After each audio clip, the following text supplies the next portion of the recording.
Hey everyone, and welcome back to my channel and to this week's True Crime Spotlight. In previous weeks we've covered some pretty violent, horrific crimes, but today we will cover what many believe is the most brutal crime in Australia's modern day history. We are covering the murder of John Price by the hands of the depraved Katherine Knight. Knight is often known as the Australian Cannibal Killer, and for this reason I am once again reminding you that this video may upset or disturb some viewers. So for those of you that are ready, let's dive into the world of Katherine Knight and discover why she was the first female in Australian history to be deemed never to be released.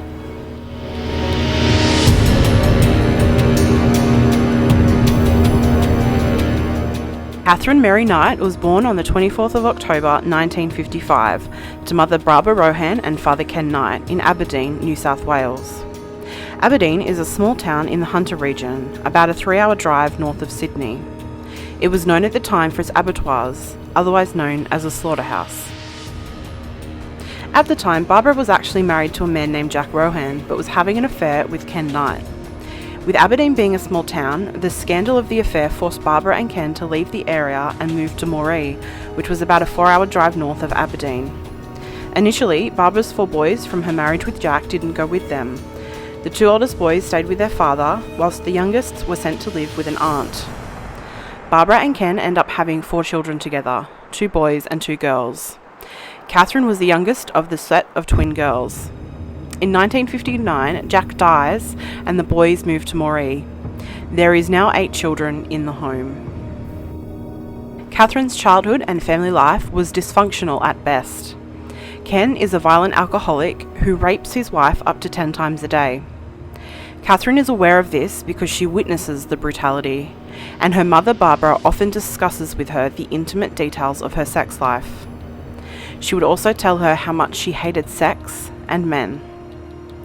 This presumably gave Katherine a fractured view of how men and women interact, and she believed sex needed to be violent and had multiple times a day. Up until the age of 11, Katherine reports that she was sexually assaulted by family members, but never by her father. Psychiatrists later believed the claims to be true, as family members have come forward to corroborate them. Katherine is a shy girl with a terrible temper. She doesn't make friends easily, and her only friend was her twin sister Joy. Because of her childhood, 3 psychiatrists diagnosed Katherine with borderline personality disorder while she is in prison. This means Katherine exhibits unregulated emotions, unreasonable demands, fits of rage and jealousy, and idealization and demonization of loved ones. Being a partner of someone with BPD means that they either love you or hate you, depending on how you make them feel. When Katherine is 14, the family moved back to Aberdeen. When Katherine is a teen and attending Muswellbrook High School, she assaults a boy with a weapon. She is also injured by a teacher who was found to have acted in self-defense.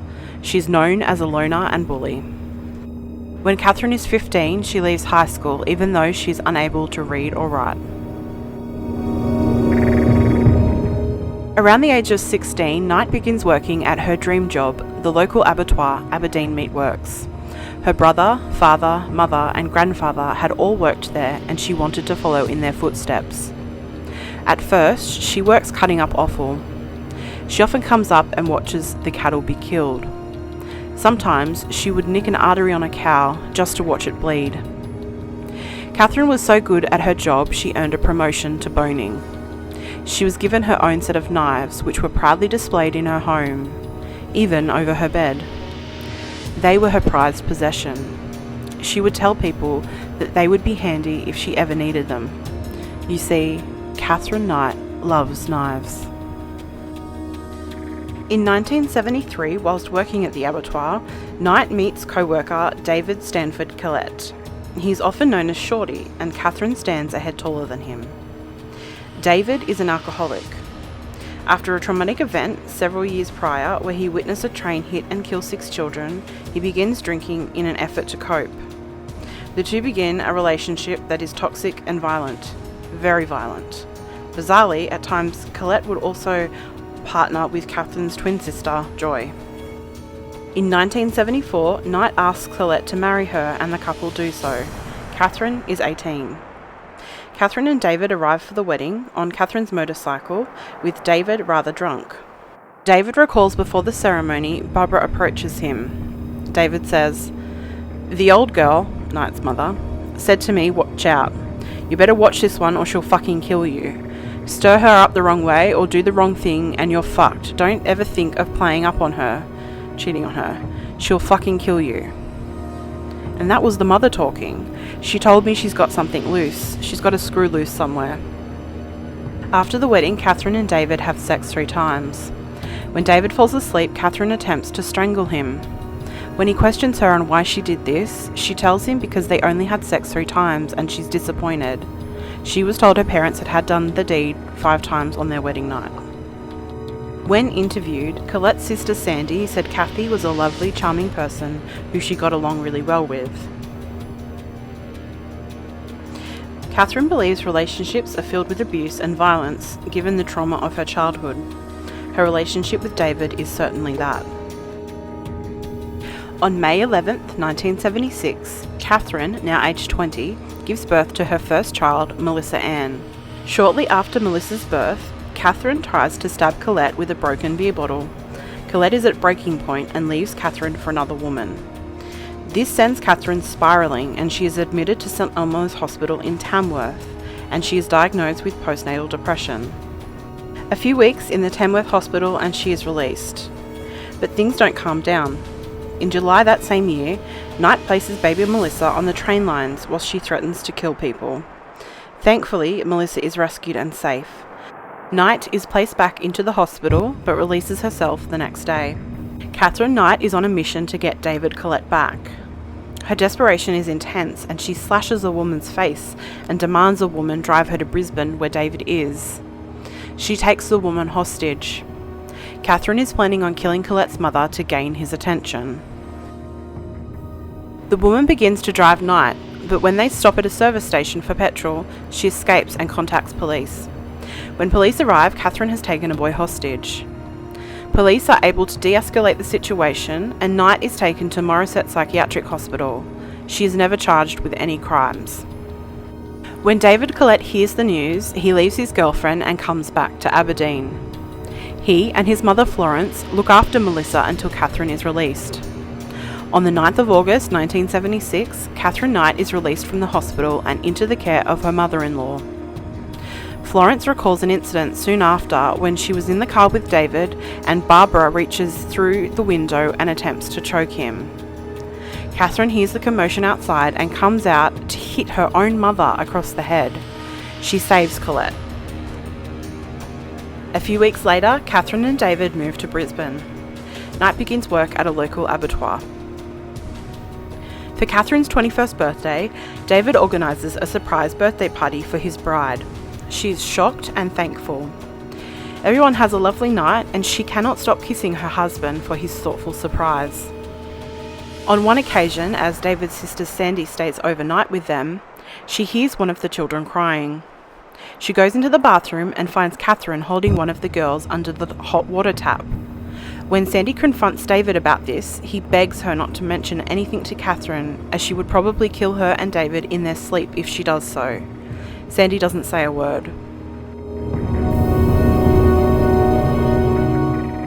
It's 1979 and as time goes on, Katherine's behaviour escalates and David is very scared of her.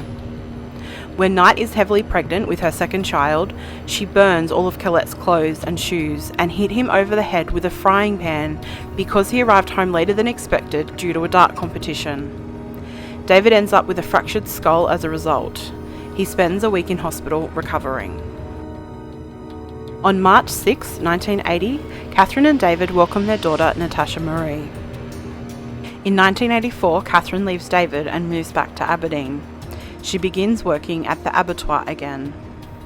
Katherine injures her back whilst at work and is unable to continue her job.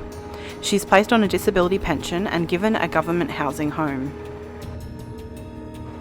In 1986, she meets Dave Saunders, a 38-year-old miner. The couple and Katherine's 2 daughters move in together. Saunders would soon regret this. Katherine's jealousy was never ending. If Saunders wasn't around her, she was convinced he was cheating on her.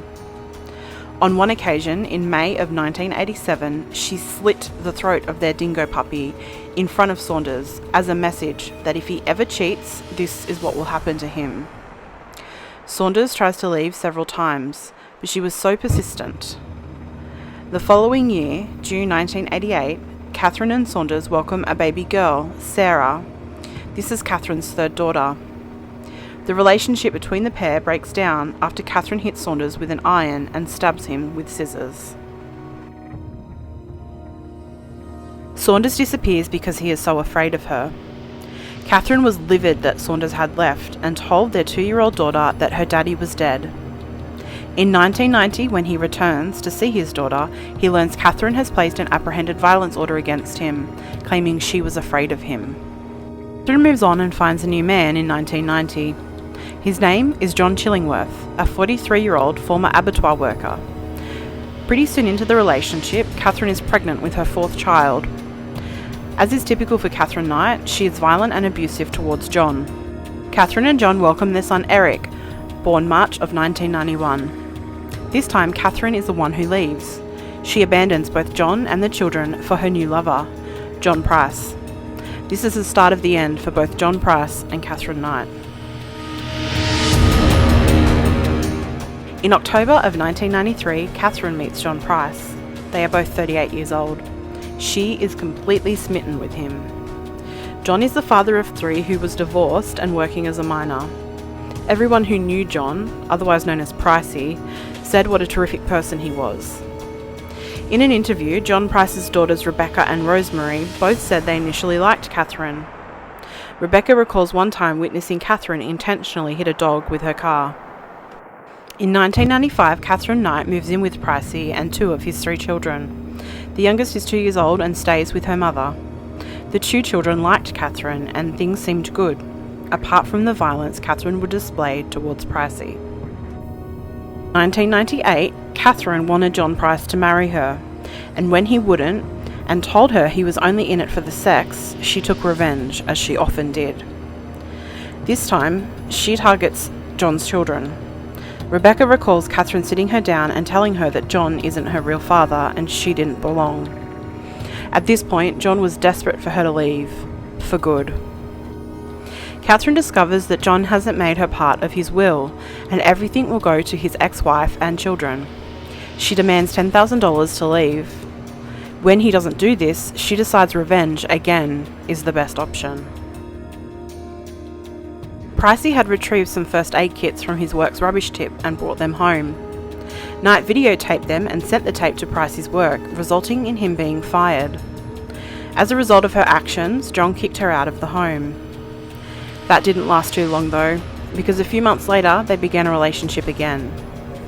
At the time, Katherine tells her daughter Natasha if he takes her back, it will be until death. Pricey still won't allow her to move in with him. At this time, Katherine has more free time as her youngest 2 children are at school.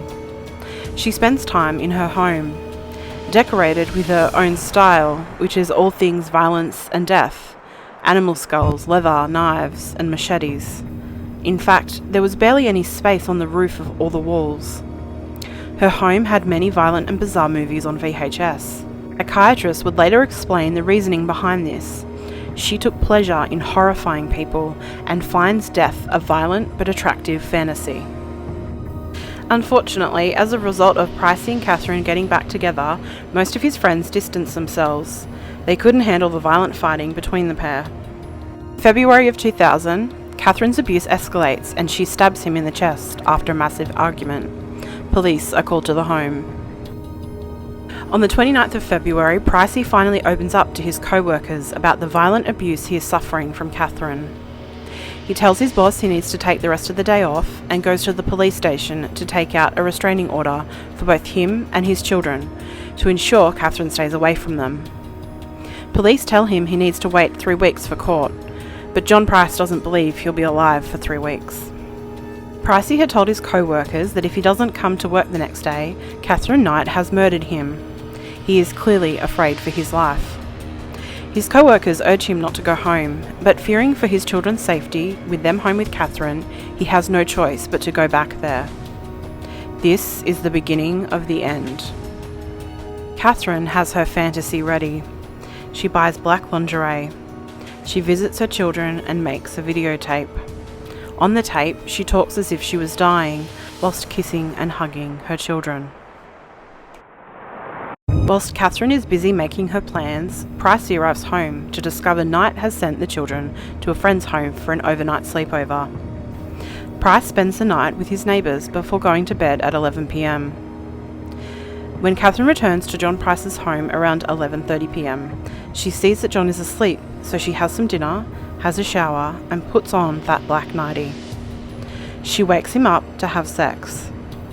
It is then that Katherine Knight stabs John Price 37 times. We'll soon learn of the depravity of the scene of the crime. On the 1st of March, John's co-workers are alarmed when he doesn't arrive for work. Given the statements John made the day prior, they are very, very worried. John's neighbours are also concerned as his car is still in the driveway at 6 a.m. Both the neighbour and co-worker attempt to make contact with John, knocking loudly on the door and calling the phone. When they notice blood on the front door, they immediately contact police. When police make entry into the home, they were not prepared for what they were about to witness. After Katherine Knight stabs John Price an astonishing 37 times, it is believed he attempts to turn the light on and escape. Katherine chases him through the house. There is blood on the front door, which leads investigators to believe that he was attempting to leave the home when Knight dragged him back inside. John bleeds out and dies in the hallway. The next events are shocking, and what has led to Katherine Knight's title of Australia's most brutal female killer that will never be released. After John Price died, Katherine went to an ATM and withdrew $1,000 from John's account. To this day, the money is unaccounted for. When Katherine returned to Price's home, she used her beloved butcher knives and meticulously skinned his body. She hung his pelt on meat hooks on the door to the lounge room.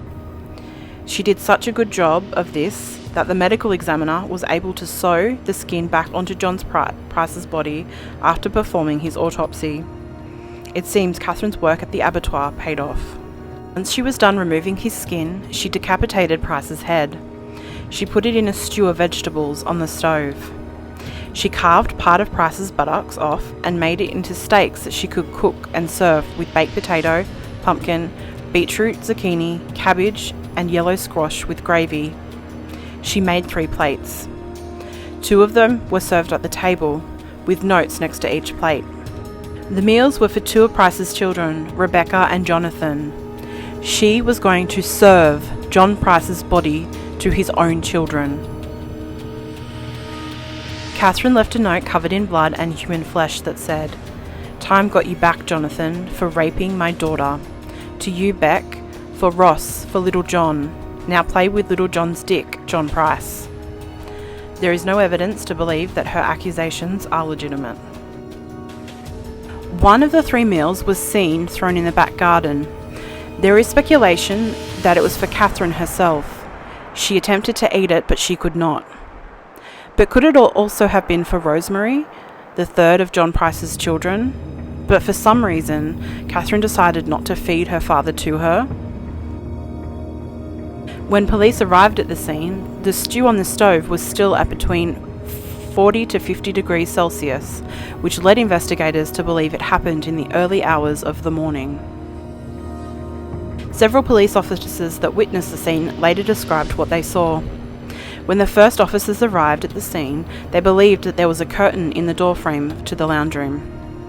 It wasn't until one officer walked past and saw blood on his arm that he took a better look at the curtain. He then realises that it is John Price's skin, which looks like a wetsuit. Police officers also recalled that the scene smelled sweet. When police officers are looking for John's decapitated head, they lift the lid on the stew pot to see it staring back at them. The house was a total bloodbath, as you can see from the crime scene photos I was able to obtain. One of the detectives involved in the investigation, Bob Wells, spoke of the mental breakdown he had as a result of what he saw. Every officer that was involved with the crime scene has been affected severely. Some left law enforcement as a result. It is believed that after Katherine's crime, she then took a large number of pills. She is found in the bedroom comatose and is taken to hospital where she stays for 6 days. When questioned about the events of the night, Katherine claims she cannot remember anything. Katherine was eventually her own undoing. John Price's lawyer discovers she took $1,000 out of John's account the night of the murder and contacts police. Katherine's brother comes forward and tells police that she told him 3 weeks prior she was going to kill Price and get away with it by pretending to be insane. This was a premeditated murder. Knight offered to plead guilty to manslaughter, which was immediately rejected. She entered a plea of not guilty to a charge of murder on March 2, 2001. Her trial began on the 15th of October 2001. The trial, of course, was just as outlandish as Katherine Knight was. She had plans for how she thought she could get away and walk free. As jurors were being selected, Katherine changed her plea to guilty without any reason. Justice Barry O'Keefe could sense Knight had a plan to plead guilty, then later claimed she was mentally incompetent, so he adjourned the trial and Katherine was given a psychiatric assessment overnight. It was discovered Knight suffered borderline personality disorder. It is also discovered the defence planned to use amnesia and dissociation as the reason she committed these crimes. Whilst the psychiatrists believe she did dissociate, they deemed her sane. Although Knight did change her plea to guilty, the trial still commenced and all the evidence was heard. Katherine at random points would become hysterical and need to be sedated. Some believe this was because she was trying to show that she was crazy. On the 8th of November 2001, Justice O'Keefe sentenced Katherine Knight to be the first woman in Australia to receive a life sentence with a non-parole period. He said, "The last minutes of his life must have been a time of abject terror for him, as they were a time of utter enjoyment for her." Justice O'Keefe tells interviewers years later that for 3 months after this case he was unable to eat meat. Anyone that saw the crime scene photos and the videos at the trial were affected for life. Given the nature of the crime and the lack of remorse, she would never be released and die behind bars. In June of 2006, Katherine Knight appealed her life sentence, stating that her sentence was too severe for the killing. Justices Peter McClellan, Michael Adams and Megan Latham dismissed the appeal in September of the same year. Katherine lives out her days at the Silverwater Women's Correctional Centre in Western Sydney. She is known there as the Nana and is the leader of the women there, sorting out any disputes that occur. She now knits, paints and is a woman of faith. She is monitored 24/7 by all prison officers, not allowed any knives or to have a cellmate. She is housed in the Mullawa section, which is maximum security. She will always be there given the nature of her crime. She is considered the boss of the pod. Knight has a job at the factory making headphones every day between the hours of 8 a.m. and 1 p.m. She then has lunch and returns to her cell. Her cell is home and it's apparently cluttered with lots of art, knickknacks and knitting. No one is allowed to go into her room. Former inmate Victoria Shembry described Katherine in James Phelps' book Green is the New Black as, "She is a gentle soul and not a criminal to me. She is a mediator at Mullawa. She's someone who sorted out problems before they got serious. She would pull all the girls in and try to get them to sort out whatever it was before they ended up with someone going into segregation or getting more time added to their sentence. She would stop girls stealing from each other and stop girls from fighting. She never did it by standing over anyone. She never raised her hands to anyone. She was just someone who everyone loved." Katherine Knight suffered a traumatic childhood that psychiatrists believe led to her diagnosis of borderline personality disorder. But not everyone with BPD commit murder or the depravity that she did. What was going through her mind during the murder? We will never know, as Katherine refuses to discuss it. I felt the need to include a lot of the history of Katherine Knight because I believe it shows the escalation of her behaviour. I also find myself questioning why she was never charged with any of the offences, like leaving her baby of 12 weeks old on railway tracks or slicing the face of someone she had kidnapped. I can't help but wonder if John Price might be alive if things were handled differently. I think it's important to note that all of the men in Katherine's life suffered greatly at her hands. They were all victims of domestic violence. A lot of her former partners admitted they stayed with her because she was good in bed, but I believe it was deeper than that. We often hear about domestic violence in relation to a female victim, but that's not always the case. I believe that here in Australia, it would be deemed weak if a man to say that he was being abused by a female partner. She was stabbing these men and getting away with it. The men who were subjected to Knight's violence were part of a pattern that she exhibited. Knight also always ended up pregnant quite quickly after these relationships began. For the first 12 to 18 months of the relationship, things were great. However, soon after that, the abuse began as she became jealous due to her borderline personality disorder that clearly went untreated. If Katherine Knight's childhood wasn't as traumatic and violent as it was, if she wasn't physically and sexually abused, would she have gone down the same path? Is she a monster or a product of circumstance? Let me know what you think in the comments down below. Thank you so much for watching this week's True Crime Spotlight on Katherine Knight, the Australian cannibal killer. Please like the video and subscribe if you haven't already. I will see you all next week. Until then, bye for now.